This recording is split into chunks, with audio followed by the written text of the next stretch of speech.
Hey guys, I hope you had a great summer.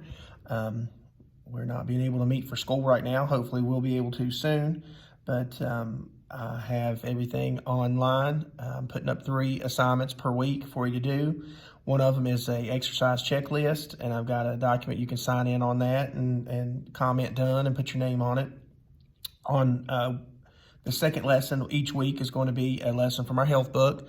These are the same books, the curriculum anyway, that we used last year. Our 6th grade books were Red Apple. These are the Green Apple. These are the 7th grade books. The Totally Awesome Health is a series that we use. I have placed a video link up for you that you found you're watching now. Also under that will be a Google document with the questions to answer for each chapter.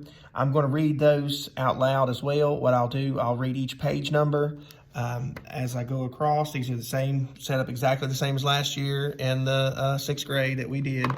I will read the page number and let you know. That way, if you need help referencing back to what page to find the answers on, they actually questions at the end of the chapter, if you remember, have the page numbers listed of where to find them, and I will read that out and have that posted as well.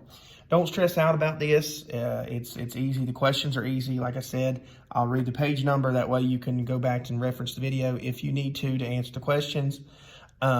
Just turn them in and I will grade them. Our first lesson, lesson 1, how to take charge of your health. From same as last year, it's got the vocabulary listed. We will go over the vocabulary in the chapter. I will read to you and just fill out my document there when you get finished. The life skills we're going to talk about today are: I'll take responsibility for my health. I'll practice life skills for health. I'll gain health knowledge. The title of this lesson is How to Take Charge of Your Health. Imagine a room filled with gifts. Each gift is something that you've wanted. Imagine that you're giving yourself a gift. Choose which gift you would give yourself. Do you think about good health as a gift to give yourself? Do you take good health for granted? Good health is a gift you should give yourself. Your parents or guardians, physicians, dentists, and teacher can help you appreciate the gift of good health. However, you must learn to take charge of your own health. Our objectives of this lesson: tell the difference between a health factor and a health risk. List and discuss 10 factors that influence your health status. Explain how and why you would use a health behavior inventory. Design a health behavior contract. List and describe 4 skills you need to be a health literate person. Now, it did say a health behavior contract, and if you'll remember from last year's lesson, each lesson has a health behavior contract, and we just touched on those. We're not going to do those because there's one for each lesson, and I don't want to put too much work on you. But there's our health behavior contract activity, and it's just something that you maybe want to change or something you want to influence your life, and just kind of how you go about that. If you want to, let's say, start going to sleep on time, that's kind of what they said here. You can log in when you go to sleep and when you get up and things like that. So we'll touch on those, but we're not going to worry about the health behavior contracts. What is health? Health is a condition of a person's body, mind, emotions, and relationships. Physical health is a condition of a person's body. Mental health is a condition of a person's mind and emotions. Social health is a condition of a person's relationships. Behavior that affects one kind of health, mental or social, can affect the others. The holistic effect is a term used to describe the effects one health behavior can have on the total health. For example, your physical health. Suppose you work out to improve your physical health. As you work out, your blood circulates more easily to your brain. As a result, you think clearly, thus you improve your mental health. When you think clearly, you can make better decisions about your health. As a result, you improve your social health. This is an example of one healthful behavior that can improve your quality of life in several ways. Quality of life is the degree of which a person lives life to the fullest capacity. A healthful behavior is an action that promotes health, prevents illness and injury and premature death, and improves the quality of the environment. A risk behavior is an action that threatens health, increases the likelihood of illness and premature death, and harms the quality of the environment. Unfortunately, choosing even one risk behavior can harm the quality of your life in several ways. Suppose a teen is rude and as a result has no friends. Having no friends means your poor social health. The teen might feel stressed and unable to sleep. Physical health declines due to tiredness. When he or she is tired, the teen cannot work quickly to solve problems and the mental health is affected. How can you achieve optimal health status? Health status is a condition of a person's health. To consider a person's health status, that we use the wellness scale. The wellness scale is a scale that shows the range of possible health conditions from premature death to optimal health. Premature death is death that occurs before a person reaches his or her life expectancy. Optimal health is the highest level of health a person can achieve. Health conditions between premature death and optimal health are major illness or injury, minor illness or injury, average health, and above average health. Let's look at how the wellness scale works. Suppose you're going to rate the condition of a male teen. This teen smokes cigarettes and does not work out. He huffs and puffs when he climbs stairs. He coughs in the morning.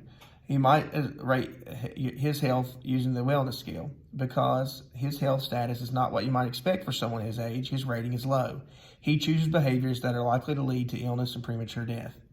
Now suppose you have 80-year-old grandma who lives with you. She has a good relationship with your family. She spends time with her friends. She eats a balanced diet and walks daily. She takes prescription medicine only according to directions. She has a hearing aid and is to correct her hearing loss. Could your grandmother have optimal health? Yes. Her health status is what you might expect for someone her age. She does everything possible to take charge of her health. You can have optimal health. You can do everything possible to take charge of your health. Read through the list, take charge. 10 factors that influence your health status. There are some factors over which you have little or no control. For example, you have no control over your heredity. Heredity is the passing of characteristics from biological parents to their children. You might not control parts of the environment in which you live. A natural disaster or an accident might occur that affects your health. These are random events. A random event is an event over which a person has no control. But the good news is that you do have a great deal of control over the 6 out of the 10 factors that affect your health. And here is an example of the wellness scale. Here's our 10 things that influence our, take charge, 10 factors that influence your health status. Your heredity. Take charge, gain knowledge about your biological parents, and make the most of who you are. Quality environment in which you live. Take charge, strive to improve your environment. 3. Random events that occur in your life. Take charge. Do the best you can with what you have. 4. The health care available to you. Take charge. Get health care when you need it. Have regular checkups. 5. Behaviors you choose. Take charge, healthful behaviors, and avoid risk behaviors. 6. The quality of relationships you have. Take charge. Choose friends who encourage you to choose healthful behaviors and make responsible decisions. 7. Decisions you make. Take charge. Make responsible decisions about your health. 8. Your ability to say no to wrong actions. Take charge. Say no when someone pressures you to act in ways that are harmful, unsafe, illegal, and disrespect yourself and your parents or guardians that lack character. 9. The kinds of risks you take. Take charge. Don't take unnecessary risk. An unnecessary risk is a chance that's not worth taking after careful consideration of the possible outcomes. Let's say like cliff jumping. All your buddies are jumping off a cliff into the water. That is a risk behavior. Now, could you get hurt? Maybe, probably not, but you might, and that's a risk. That's just something, or they're going to go out and run around and do something not supposed to. Your ability to bounce back from difficult times. Take charge. Make adjustments when difficult times discourage you. What are 100 life skills I should practice? A life skill is a healthful action that is learned and practiced for a lifetime. To take charge of your health, you need to practice these life skills. There are 10 units in this book. 10 life skills are recommended for each unit. A health behavior inventory is a personal assessment tool that shows which life skills a person practices. Health behavior inventory on the following pages includes 100 life skills that are in the 10 units in this book. Use health behavior inventory to learn about your health behavior. This is page 8. I want to go back and show you the optimal health scale is page 6. 10 factors influence your health status are page 7. And page 8 is where it starts listing the health behavior inventory. So it says you can list these, but we're not going to do that. I will touch on them. We will cover them this year through our health book. Actually, these 100 things are actually in our 6th grade book, and we didn't quite get to finish health. We only had probably 2 or 3 health lessons left. So we touched on most of them last year in the 7th grade, but I will highlight a few. Mental and emotional health. It talks about taking charge of those things that you can work on in your mental and emotional health. Family and social health. Talks about relationships with your family and your friends. Growth and development. That we'll talk about that this year. Nutrition. Nutrition is what you eat and don't eat. Personal health and physical activity. That's cleanliness, washing clothes, taking showers, changing your clothes every day, participate in moving around and physical activity. Alcohol, tobacco, and other drugs. I was talking about the use of prescription drugs that the doctor gives you when you're sick, or OTC drugs, which are over-the-counter drugs, and using those only as directed and necessary.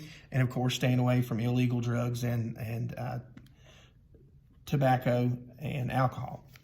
Communicable diseases, we'll talk about those, about reducing risk of different diseases you could catch. Of course, we all know, we've all had to, this summer, according to what's been going on, we've had to wear masks and things like that. That's to kind of cut down the catching diseases. Consumer and community health talks about how to spend your money and ways we can look at careers. Environmental health, that's about the environment outside and our inside environment, ways to keep things in the outside environment, inside environment, ways to be healthy. Injury prevention and safety talks about different things we can do to keep ourselves safe in the community, in sports, and in life. That was actually, I want to touch on it, that was page 10 and 11 there with the different health behavior inventories. This is page 12, how to design a health behavior contract. I will just touch on this. Like I said, we're not going to do this. We didn't do it last year. We touched on it in our lessons, but it's just being able to health behavior contracts, a written plan, develop a habit of practice, a specific skill. Health knowledge is a fact about our health. And design one, you tell the life skill you want, you write a statement of how that'll affect your health, design a plan on how to implement that, and describe your results. That way you can kind of log and see what you have done. But just touch on that briefly. This is page 14. What skills do I need to be a health literate person? The goal of your health class is to motivate you to practice life skills to become a health literate person. A health literate person is a person who has skills in 1, effective communication, 2, self-directed learning, 3, critical thinking, also problem solving, 4, responsible citizenship. The symbols below tell the skills you need to be a health literate person. Descriptions tell you how to develop and practice those skills. First one is effective communication. You can write, speak in front of a group, make a graph, or use technology to express yourself. Critical thinking. You can investigate a situation in order to solve your problems. You can use a responsible decision-making model in lesson 2 of this book. I always like talking about asking people or investigating things on your own. I'm a big person. I'm a big believer in hearing somebody's advice. Now, necessarily their advice might not be great for the situation I'm doing, but I will hear them out. I always think it's good to hear somebody out, but you got to make decisions on your own how it's going to affect you.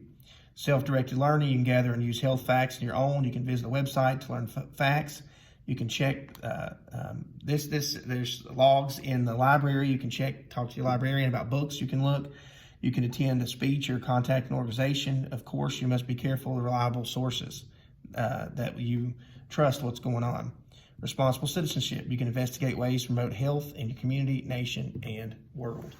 Now we're going to focus on our health content questions. Like I said, these are going to be posted under the link for the video, and I have put the page number where to find them if you got to refer back to the video.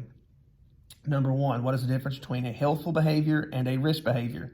Answers on page 5. What are 10 factors that influence your health status? Page 7. Why might you complete a health behavior inventory? Page 8. I skipped number 4 because it's on the health behavior contract. So our next question will be listed number 4 on the Google document. It's number 5 in the book, but we skipped number 4 here. So what are 4 kinds of skills you need to be a health literate person? Page 14 that we just went over here. So do those. If there's anything you want to tell me about yourself, if there's a new student, my name's Coach Call. I went to school here at Tazewell Middle School. I had gym in the gym, health in this classroom that you're going to be having health in. I grew up in Tazewell. I currently live in Pounding Mill across from Walmart. I'm married. My wife's name is Leah. I have a daughter in 7th grade, Isabella, a daughter in the 4th grade named Emma. A little bit about me. I grew up playing ball here in Tazewell. I played sports all the way through high school. Big sports fan. If there's anything you want me to know about you guys, just put it in the document there after your questions. If it's your new student, I look forward to meeting you in person, and look forward to seeing all the guys that we were here with last year.